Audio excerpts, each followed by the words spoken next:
Hello again, everybody, and welcome to the Mike Francesa podcast, part of the Bet Rivers Network. Now, everybody, just take a deep breath, okay? Inhale, exhale. All right. There's a lot to unravel here.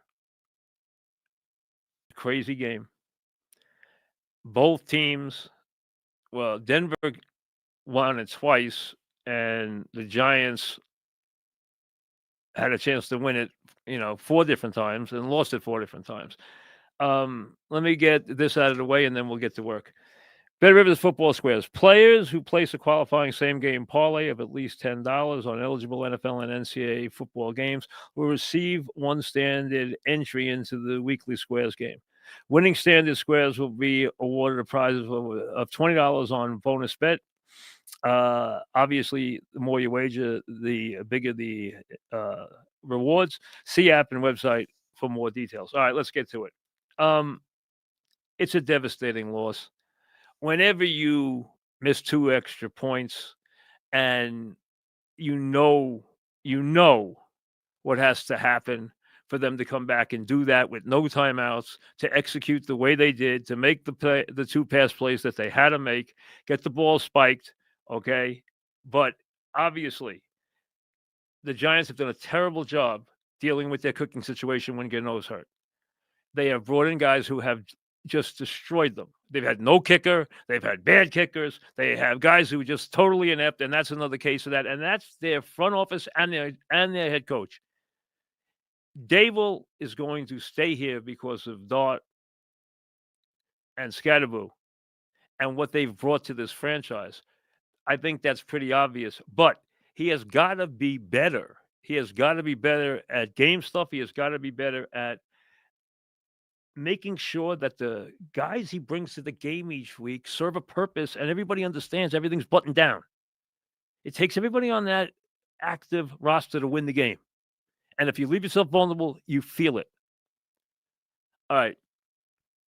If you were one of these Giant fans who at 19-0 or 26-8 was saying, wait a second, Washington has lost Daniels to a hamstring, and this is not his year. He's going through a sophomore slump, okay?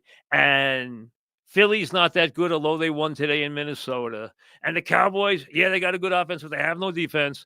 And I'm dreaming a dream now, and I know you would have been. If I came down here and the Giants had won this game, and I know it's a terrible loss after Dart does what he did there. But remember, on that drive, if you had lost that game from a Denver perspective after they scored a touchdown, they have him 4th and 19 and running for his life. And they let them get a 4th and 19 completion, get a 15-yard roughing the passer, and then get a pass interference. And Sean moves it for the 2-1, which really doesn't matter that much. Okay. Bottom line, they were going to score there. But the point is, they had 55 yards of penalties on that drive. They had huge pass interference penalties throughout the game. Denver's defense played terribly in this game, and the fact that they couldn't get a pass rush on that last drive is very telling about them in big spots. You could be a bully defense, but you got to get a fourth quarter pass rush, and you got to be able to get a pass rush when a guy's looking to go deep every single time. And they were able to do that. And he kept his composure, and he drove them down the field, and he got them the lead. You can't take that away from this game. You can't take all the good plays that the Giants made in this game. Yes, they're 2-5, and I hate to break this to you. They're not going anywhere this year. But I have no problem with this right now, saying this. The bad cycle, which has surrounded, which has permeated, which has completely just tortured this franchise, is over.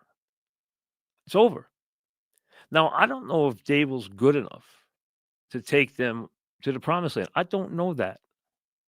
We'll see that. He's going to get another shot with this team because they are not going to break up him and Dart. They're not going to do it. Not with Dart playing and leading and doing the things and energizing the way he is. Dable has wrapped himself around Dart, and they are a tandem right now. So he's not going anywhere even when you have losses like this, okay?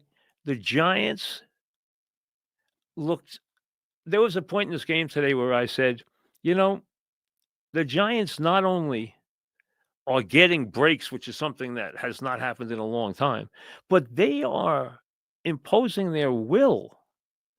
Their defense, which at times this year has been awful, except for the pass rush, played so well early in this game. Played incredibly well early in this game. They they were making the plays.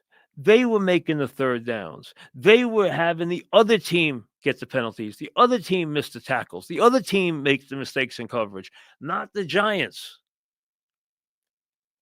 Listen, Dart, Scatterboo, they have not only brought an energy and a hope and an optimism to this franchise, they have completely transformed this team in 1 month. Since Dart took over, he beat the Chargers. I understand they were banged up, but he beat the Chargers. And went down, lost the same game. All right, they turned the ball over 5 times. They dominated the Eagles. And they went out to Denver, where I did not like the matchup for them in this game, and played a terrific game and got a lot of bounces and forced the Denver defense into a now Denver defense is penalty riddled because they're very aggressive. But they had so many bad penalties today. And I'm not into good penalty, good pass interference call, bad interference. It's not about that. What it's about for me is the big picture. Is this a bad loss? Yes. When they scored the touchdown, the chances of you winning the game, the chances of you forcing overtime are about 90 something percent.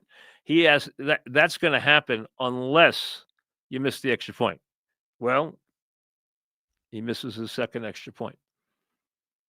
So now you've given Denver a chance. Now we can get into the coverages the Giants were in, the fact that they were able to make those 2 plays the way they did. The bottom line is this Giant team is no longer a team that can't score, can't play, can't win, and doesn't go into the game with a chance. Those days are over. Those days are over. Dart has brought this team kicking and screaming forward. He has not just energized the offense, he has energized the entire squad.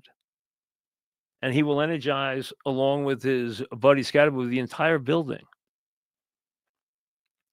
This is a brutal loss. I understand that. And I still didn't. After they missed the extra point, I said, if you ask me right now, is he going to get a field goal? I say no.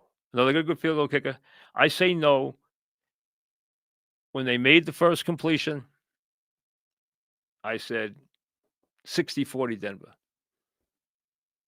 The tip ball, knock a ball out, get a sack, whatever. I said 60-40 Denver. He made the play. They got to the line. They made the kick.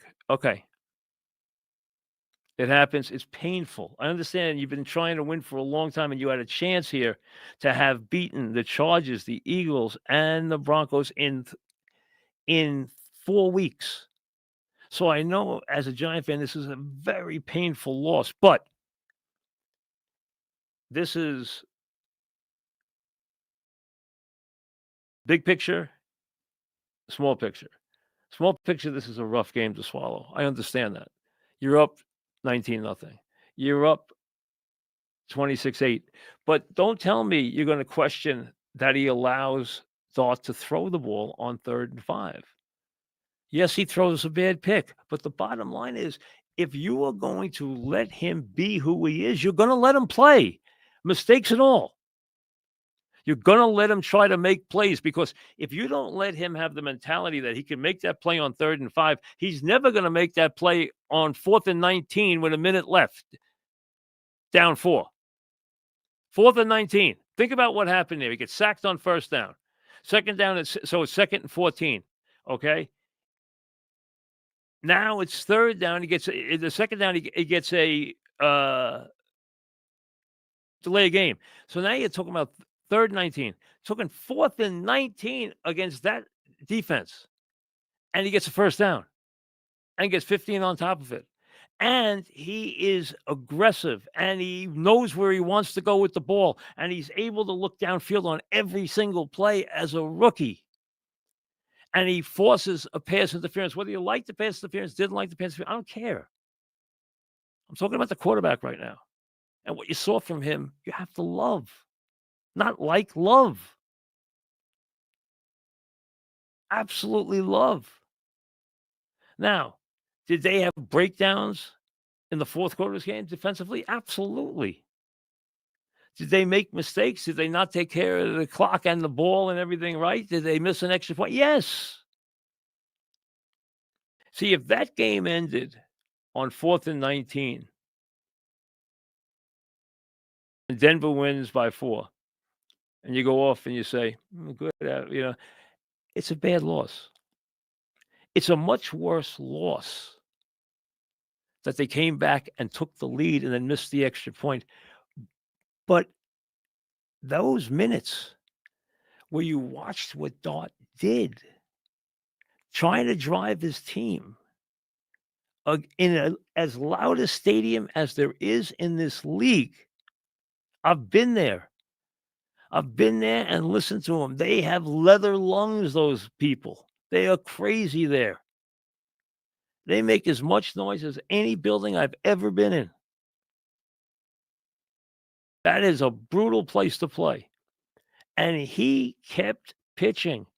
Penalties, bad throws, mistakes. He kept trying to win the game. And he took the lead again.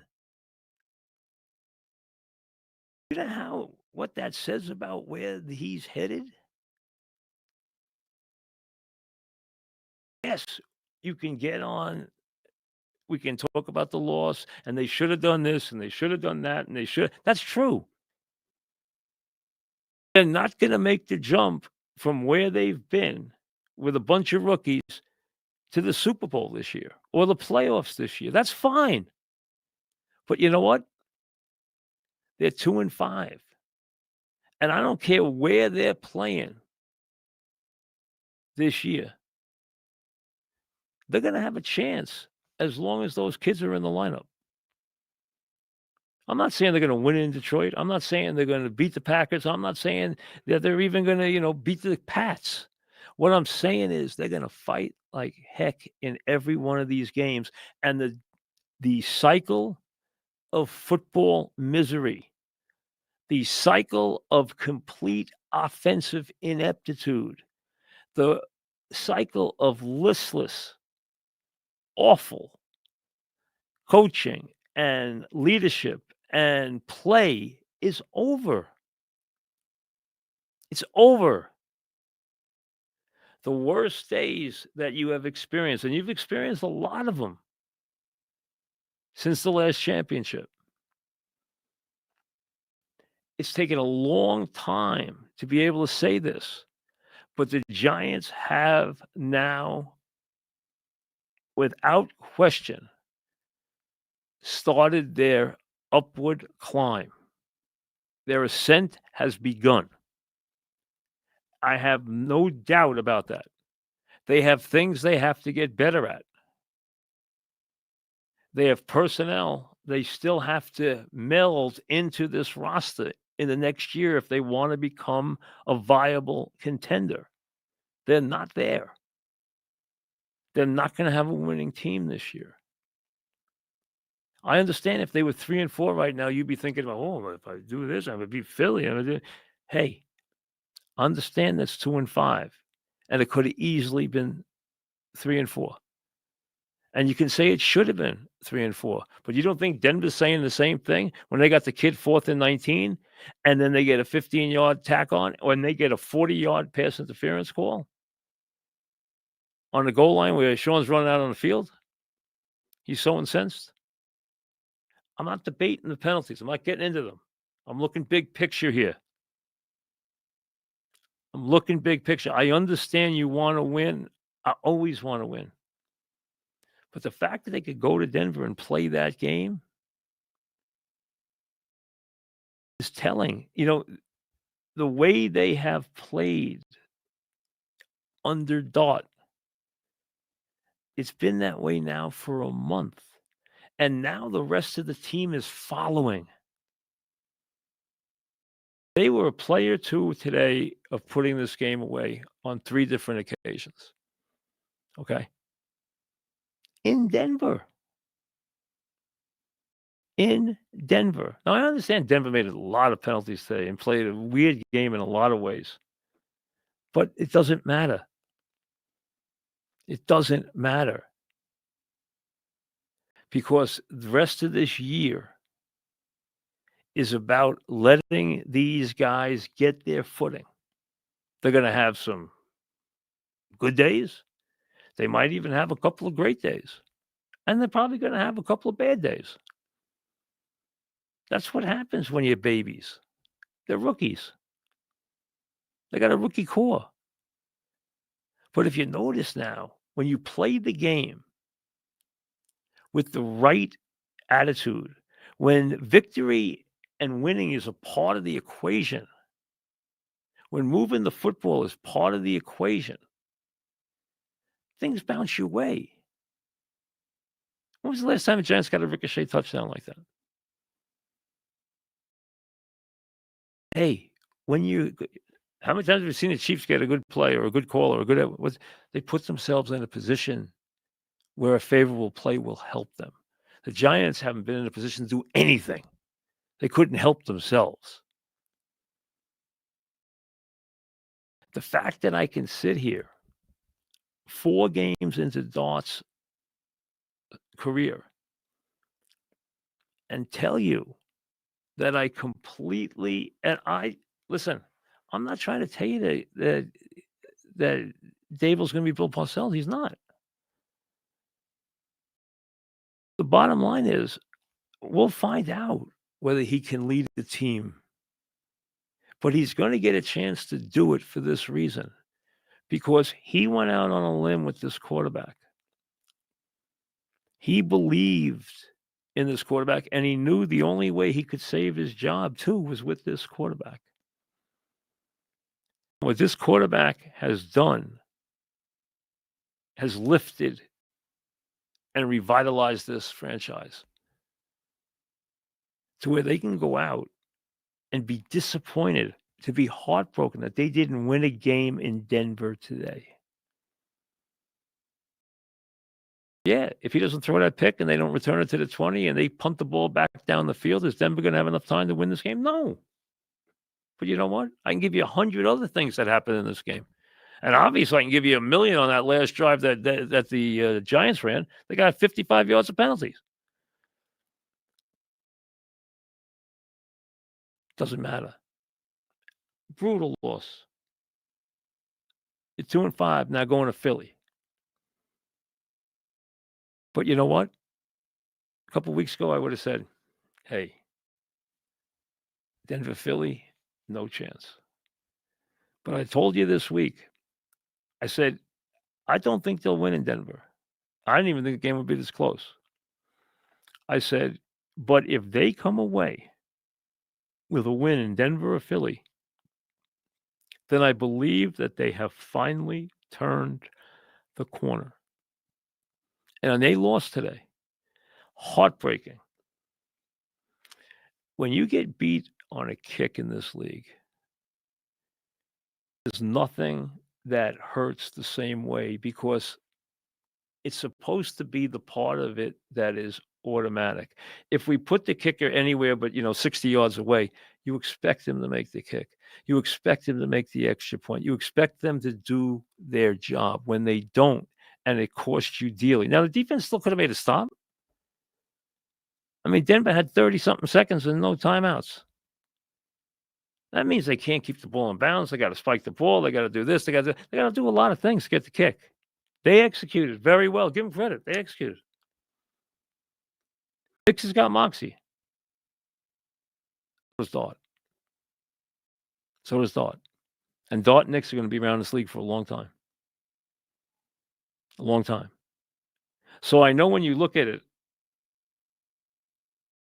it's and you think of having a 19-0 lead and you were celebrating, and having a 26-8 and you're calling people saying, "Look at the Giants today," and then it gets close, and now you're heartbroken when Knicks runs it in. And then you're jumping up and down and you're on the couch, you're screaming and yelling and going crazy when thought fights his way into the end zone. And now you're at minimum going overtime and probably winning the game. Unless you missed the extra point. Bang, bang. 2 completions. Game over. But there's a whole nother side to this game. Whole nother side. So the Giants again play a real football game. You didn't have to take for granted the things that that good teams do, that the Giants never did. And to pull your hair out with the offense like you have to do now with the Jets. Those days are over. They have found their quarterback. They have found a unique individual in Scatterable who I love. And they're doing this with some guys hurt. But you're also seeing a physicality in the Giants, a purpose in the Giants. You're seeing the defense respond. You're seeing guys get better in the secondary. You're seeing guys make plays up front. You're seeing them make plays. And this is all because the kid went in and he energized the franchise in an enormous way. So while I understand how tough this loss is. I understand. But big picture, this was a big step this team took today. They got to clean some stuff up. The head coach got to clean some stuff up. I'm not saying he doesn't. He does. They have to learn how to do the little things that win games. When you make mistakes matters. And how you manage that clock matters. In the fourth quarter, when you got a big lead, if you know what you're doing, they can't catch you. When you play clock and field position game, you're going to win the game if you know how to do it. You're supposed to get better at that stuff. But there's a lot to be positive about this game. And again, they have a bunch of football left to play. Next up to Philly, then the Niners, then the Bears, who obviously are winning games, and then the Packers, and then the Lions, and then the Pats, which is a whole lot harder than anybody thought. So that's a bunch of games where there's no soft touches in there. But you know what? They're going to bring it. They are going to bring it. The turnaround has begun. There's no question about that now. None. Now, to the other side of the coin. I didn't go nuts because they at least brought Tyrod Taylor in. What I don't understand is why, with the personnel they have on the offensive line, why they're not doing better in terms of their pass blocking. I thought that, all right, Tyrod had a big drop in the end zone where he made a beautiful pass. Ball should have been caught. But I thought he went deep too often. That's his thing. He likes to do that. But I thought he tried to get it all on too many plays. He had a chance to move the ball. He underthrew a big play, no question. He did move the ball some. Another loss at 0-7. Don't know what I don't know what he's going to do with Fields long term here. As far as the rest of the season goes, that's long term. We know they're drafting a quarterback. Tyrod's a backup. He's a Tyrod Taylor's a backup now. Can he win a game? Absolutely. Does he have a good touch? Yes, he does. Can he come in and spark a team? Yes. Is he an everyday quarterback? No. Are you going to start him every week? I doubt it. But Fields is so inaccurate.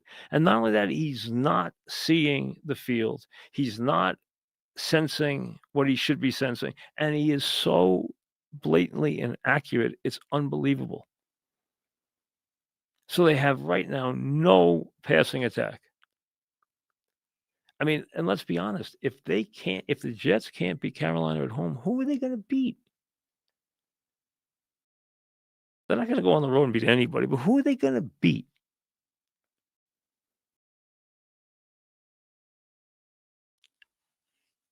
Watching their games, and I sat there and watched that whole game today. Watching their games is impossible. It really is. It's such bad football. And Carolina didn't play well today. And plus, the quarterback got hurt. But they didn't play well. But they knew that if they just made a couple of plays on offense, they were going to get out of there with a win on the road and get their record a notch above 500. And they did that today. And now the Jets are 0-7. And if you look at Cincinnati, a bye, in comes Cleveland, and Cleveland, with their defense against the Jets, that should almost be outlawed. And Cleveland's got some young players playing well, like Judkins, and they're trying. Then they go, you got 2 games with New England. You got at New England, then at the Ravens, and the Ravens by then should be back to some kind of form with Jackson, who's supposed to come back next week. Then they have the Falcons. Forget it. Then they have the Dolphins at home. They finish up at Jags, at Saints, Pats, at Buffalo. The Dolphins at home might actually stand between the Jets and a winless season. Now, I don't even think the Dolphins will have their current head coach by the time he gets there. And everybody on the Dolphins will have probably checked out by then. So that might be an excellent opportunity to win a game if you're looking to win one. But listen, Taylor gave them. Here's the difference. With Fields, they're not running. They're not running an NFL offense. Okay? They're running something that is so embarrassing and so patently bad that it almost defies description.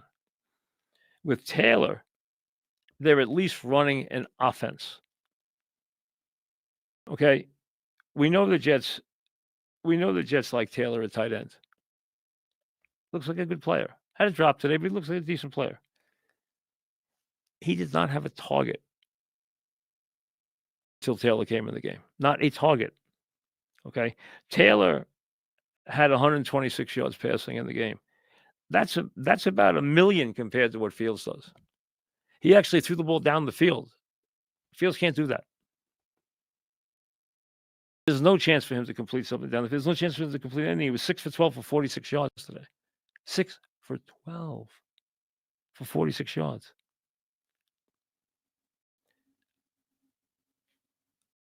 The Jet defense played hard again. Carolina is, like we said, especially on the road, they're not a very good team. The Jet defense played hard. Jet defense has personnel. You see, the one thing here, and he did it again this week, he compared the Jets to what happened with Campbell in Detroit. There's no comparison. Campbell was taking over a terrible franchise. The Jets have talent. The Jets are not supposed to be a 2-win team. This has gone completely south on Glenn. Now, do I think Glenn's playing for a job? No. He has a history in this franchise. I don't think Woody's going to turn around and pay him $40 or $50 million what's left on his contract. And I don't think he's only gonna get one bite at the apple. I don't care if he goes 0-16. But stop comparing this to the Lions because it's not the same. It's easy to look at that. Or, oh, Jimmy Johnson, won one game his first. Well, Jimmy Johnson took over a terrible Dallas team. It was a complete rebuild. He wanted to gut it and then go north. He knew what he was doing. He came there as a championship college coach. He didn't come there with someone who didn't have a reputation, didn't have an NFL reputation. And you had guys like Buddy Ryan swiping at him saying, "Yeah, this guy's a college coach. He'll never win in the NFL." Yeah, he turned around. He proved he could win in the NFL, didn't he?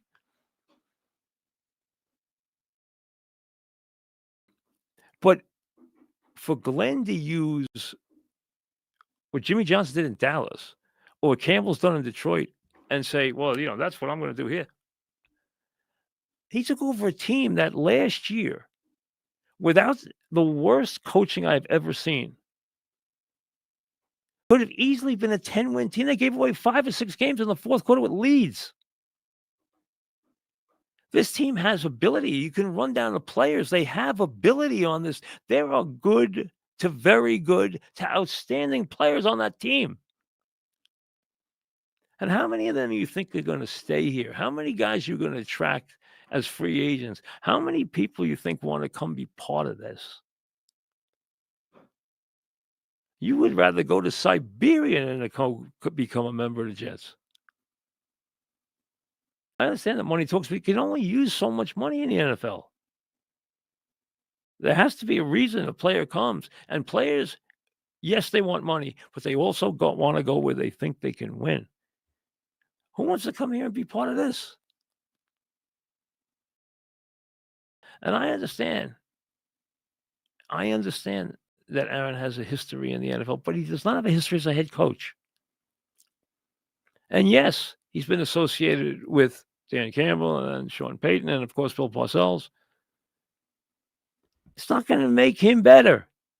They can be on the phone. They can give him tough love. They can talk to him. You know what? He's still coaching a game by himself. They're still agreeing to run this offense the way they're running it. And tell me why an offensive line with those tackles, with 4 premium picks on the offensive line, why this offensive line looks like this. Don't tell me there's not talent on an offensive line. I'm sorry. I understand offensive line, you want cohesiveness, you want versatility, there's things you want, but they got premium talent on that offensive line. This shouldn't look like this.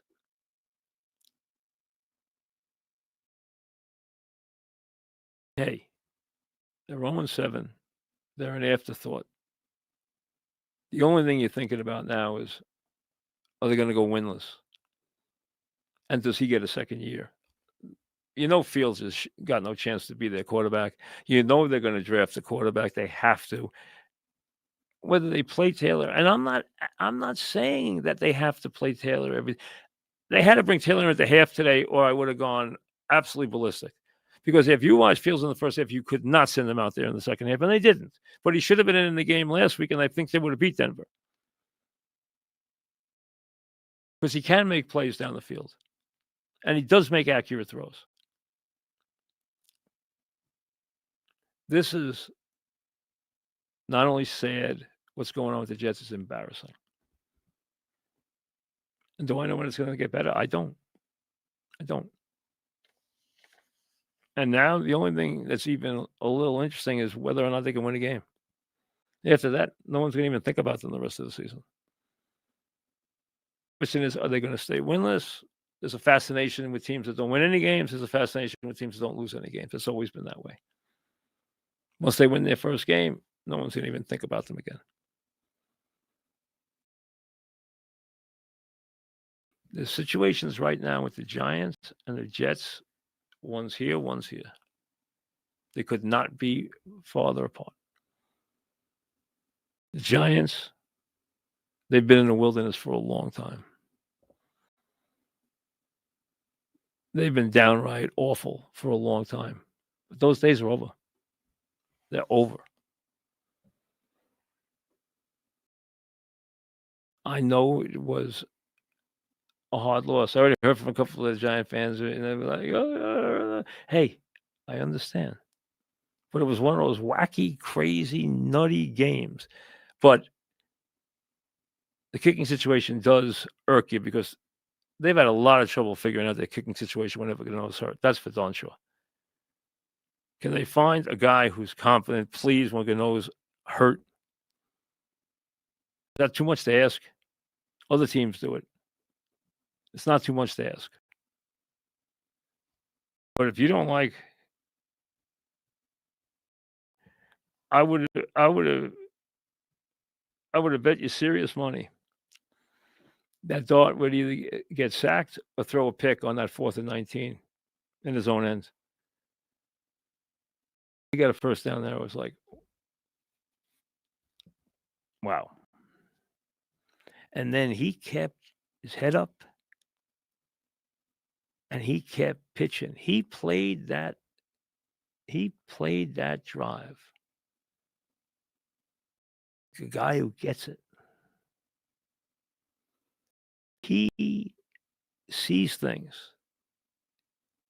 plays the game with his head up. It doesn't usually start with rookies that way. The rookies are looking at everything that's distracting them. They're looking at the rush. They plays, and he's always on the attack. His attitude,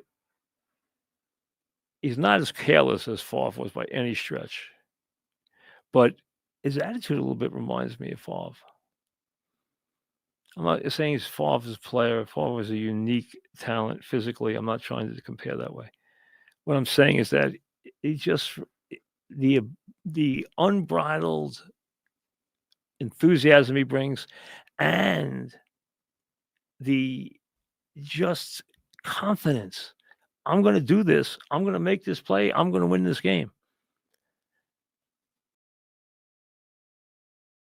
It's just, you don't see it every day. And it has really, really ignited something with this franchise. And I know how crazy fans would have been if they're 3-4 going into Philly and, hey, pounding their chest and everything else. I know the loss hurts. The way it happened, I understand how it hurts. But if you look big picture, there's a lot to like. A lot to like. A couple of things about the league, real quick.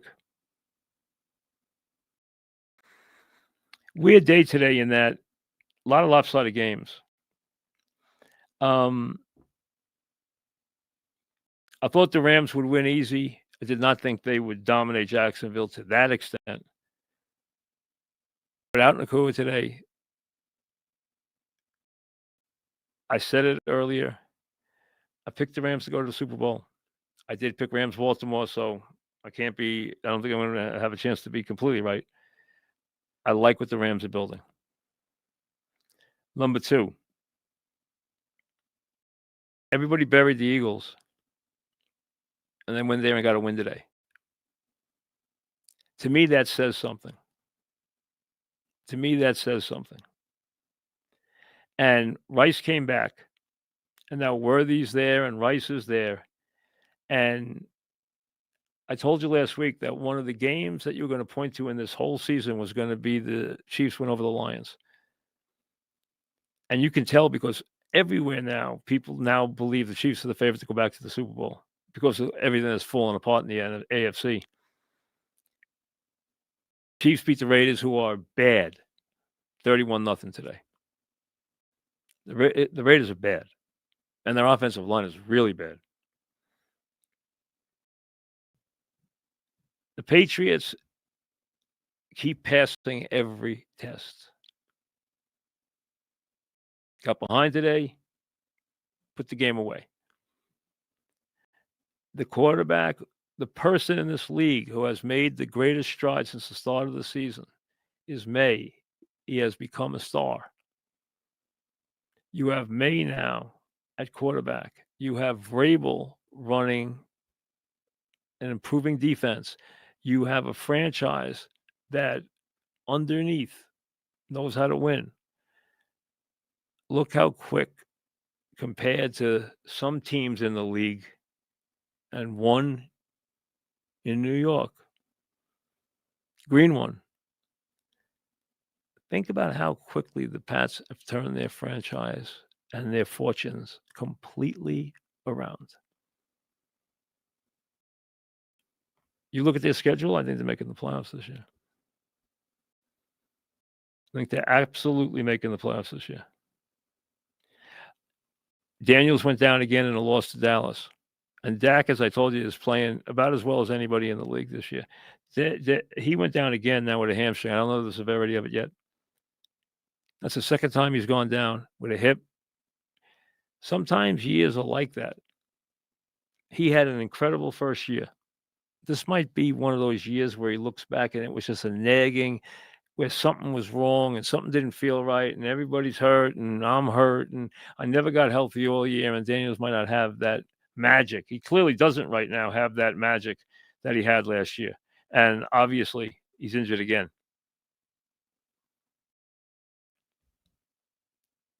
Chargers cannot get healthy. I've told you that the last couple of weeks. There's no way for them to get fully healthy. But you wondered how this game was going to go today, and the Colts went to the Chargers and blew their doors off. All right? The Colts are now 6-1. You look at the Colts and Daniel Jones today threw for 288 and 2 touchdowns. You have probably the most productive back in the league in Taylor. You have a tight end superstar in Warren. You have other guys contributing like Pittman and Pierce. This team is now 6-1. In no sport does a good start help you and elevate you. People buy in. Coaching staffs buy in. Backup players, marginal players, role players, stars, everybody buys in. Winning is intoxicating. This team now believes in itself. Everyone, they've got an easy schedule. That's fine. They're 6-1 going to Pittsburgh next week. 6-1. And they have players. And they're productive, and they're scoring more points than anybody in the league, and they have a better margin of victory this season than any other team in the league. The Colts are playing winning football. 6-1, you're going to need something crazy to happen for you not to make the playoffs. At 6-1, pretty hard not to make the playoffs. And they are winning, and they're winning impressively. And that's a heck of a story. Now, tomorrow night, you have, obviously, the two other guys, what Baker's doing as Tampa goes to Detroit, what Sam's doing. Sam Darnold is having a great year as they get ready to play the Texans. You look at those two. You look at Daniel Jones and the comeback quarterbacks and what they've done into this season. And you look at some of the good teams that are struggling. And I want to put one other team, if they lost this game today. I think they did, but I want to make sure while I was talking.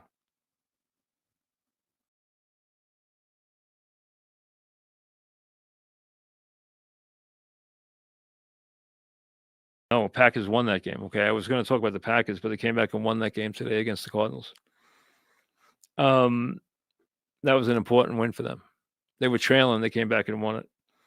The league is so wide open. We talked about that. But you're seeing some teams now try to separate themselves. Some of them with injuries, they can't. I don't think the Chargers, it's not their fault, but I don't think there's much they can do. I don't think there's much the Ravens can do.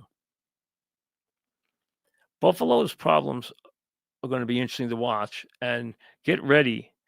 obviously, as Buffalo will in 2 weeks play the Chiefs, and that game will really be an important one to see exactly where Buffalo is. Not to see where the Chiefs is anymore. The Chiefs answered their when the Chiefs, off the slow start, had to answer their issue, they answered it. They whipped the Lions. They followed it up today with a 31 win, a 0 not win, which is not the kind of wins you expect from the Chiefs in recent years. But that just shows you how bad the Raiders are.